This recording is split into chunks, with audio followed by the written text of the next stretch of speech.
But what's the good thing out? Earlier we talked about South by Southwest, and when my friend was out there, he was at this, and he said there was great questions from the audience. I mean, I think he was almost as impressed about that as he was watching the movie. And I don't know, what are your thoughts, Jack? You watched the movie.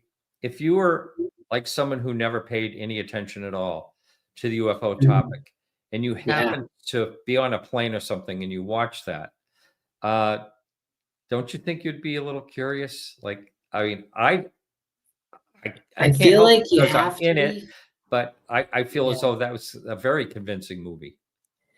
And I'm in the same boat as you, Martin, in terms of like being in it. Once I had my own sighting, like I know what I saw was not like anything that we use on a day basis that was flying around in my town here.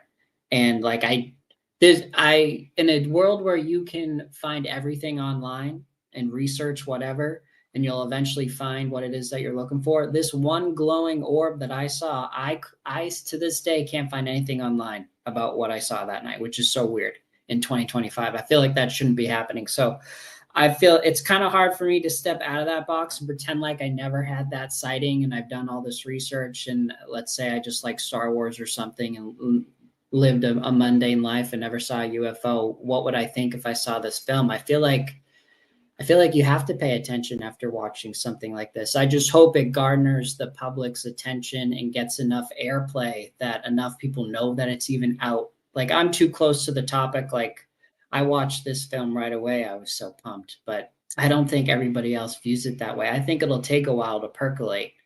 I don't know if it'll be something that's overnight. I think there was some CNN news anchor that said it was up for strong recommendation for an award for a documentary. I don't know what award that was, but something. Well, it's a class model of a production there. I mean, everything about it is just so well done, put together. Music, you name it, everything is right there. I'm putting this post up because I have not heard of this. Shmael Nook is wondering, has anyone have any info on the alleged 80-foot Tic Tac that the Russians obtained? This is something I haven't heard of. If anyone is watching live right now in chat, please do post what you know about that or a link or anything. I have not heard anything about it. So go ahead. Go ahead. I wasn't going to say anything. I was just agreeing. Yeah. Okay. So Mendonopoulos, I know this isn't a question, but I'm still putting it up here. As argued by Vladimir Putin, such high-tech weapons systems, neuroweapons, will be comparable in effect to nuclear weapons, but will be more acceptable in terms of political and military ideology.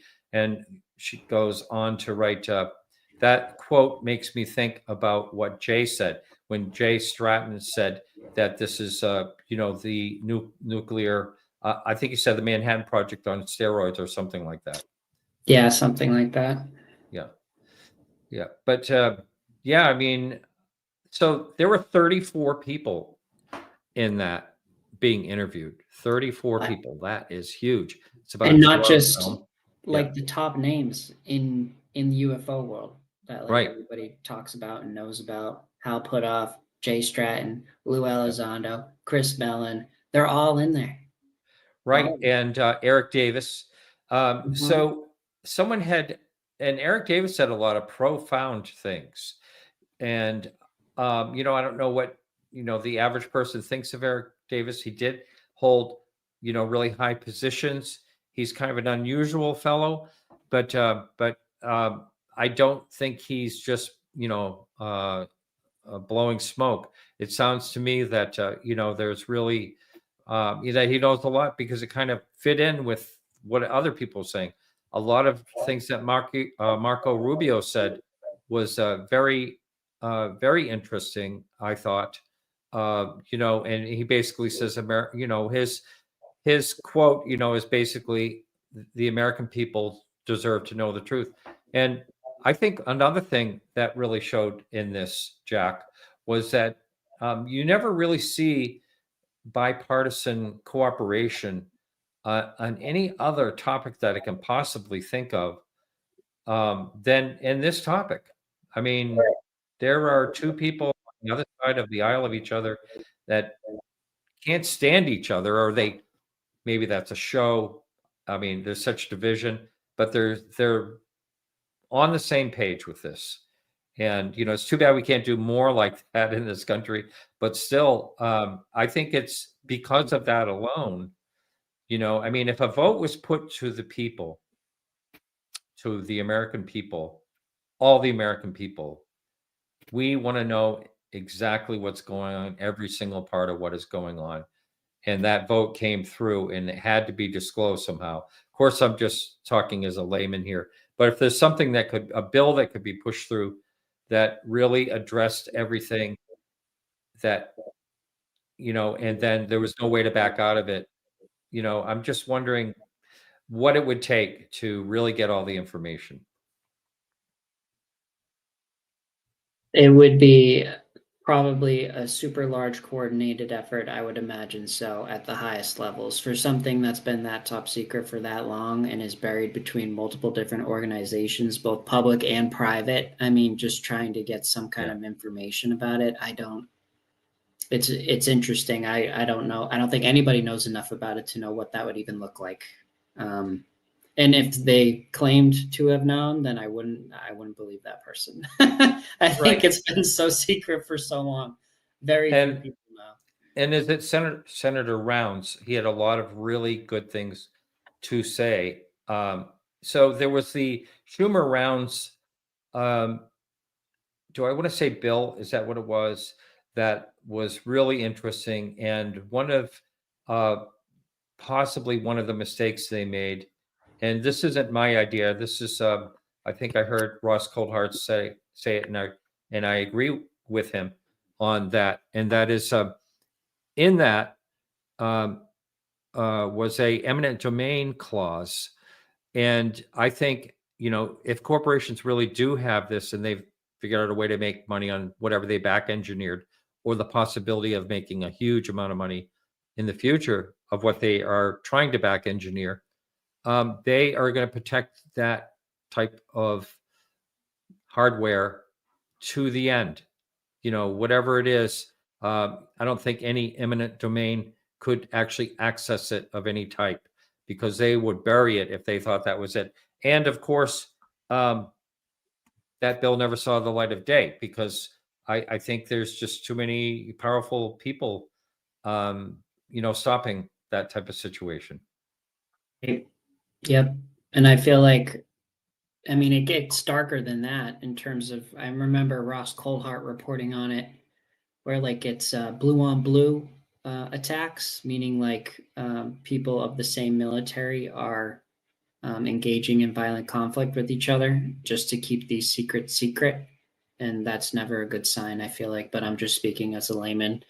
But yeah, I mean, the music was great for this documentary, and the production value was top notch. I don't know, Martin, do you think it would be a good idea if I quoted something that Lue Elizondo said at the end of the film? Oh yeah. I don't think it was released on any of the trailers, so it might be a spoiler for anybody in the chat. So cover your ears if you don't want to hear it, but I thought it was an interesting quote. So Lou goes, I'm just reading from my notes here, so I'm going to be looking off to the side. I felt tremendous pressure to share what I can, because I know there will be a time when we all wished we have done things differently. And then he goes, that moment is imminent. And of course, in the film, there's a dramatic pause. I'm sure there's music playing. The name of his book too. Yes. The name of his book as well. When that moment comes, I know people will say, I wish someone would have told me sooner. So I don't know. I would love to know what he means by like, what's coming that's so imminent. Like what's the deal? Why is this all happening? I mean, they've been at this, since 2017, this giant ball has been rolling, and it took them 5 years just to get this documentary out that maybe not everybody's going to watch. So it's been like a slow, in UFO world, I feel like it's been increasing at a much faster rate. But even at this rate, in terms of all the happenings that have been going on in the UFO world in the past 5 years, since the first hearings back in 2023 and 2017, if you want to go back to the New York Times article. But even if you zoom out further, it's really been a slow bleed, a slow drip of information here and there. But there has to be a reason why they've sped up in the past 5 to 6 years. Wouldn't you agree, Martin? Culminating up to this documentary. You would think so. I mean, it does feel that way. And I also want to invite anyone that's participating. Thank you all for being here. If you'd like to type in chat, if you did watch the movie, and feel free to put your thoughts or a one-liner in there, and if you'd like to. So one of the things, I said earlier, okay, you can close your ears in this one too, if you don't want to hear this. But one of the things that really stood out to me is when Lue Elizondo, once again, was saying that there was a committee of 27 people that were individuals that were mulling over the idea of using extreme measures to quiet both himself and David Grusch. Oh yeah. And then he went on to say, I do believe he said he meant that to silence them, kill them. I mean, maybe that's a little extreme, but I don't know. I mean, I would think that would be yes. And so Mary Grace put this in just as I was saying it. I think there is a delay here. So as I was saying before I even said this, she was typing this in there. Yes, that's that was quite a statement during the movie. I mean, I like the fact that a lot of it took place in Washington D.C. I mean, that was symbolic in a type of way, and so someone did say to me as a joke, well, I notice now I'm going to probably open up a can of worms here because there are people that have do it. Thoughts. Who cares? I noticed Bob Lazar wasn't in the movie. Oh. But we'll just leave it at that. He wasn't. Neither was Stephen Greer. Good point. Yeah. However, they did talk about something that Stephen Greer constantly talks about, and that's 0 point energy. Oh, they did talk about that possibility, and yes, I also thought it was really incredible of the theories and thoughts, because we have no proof, but of how these things may travel. To me, that was very, very interesting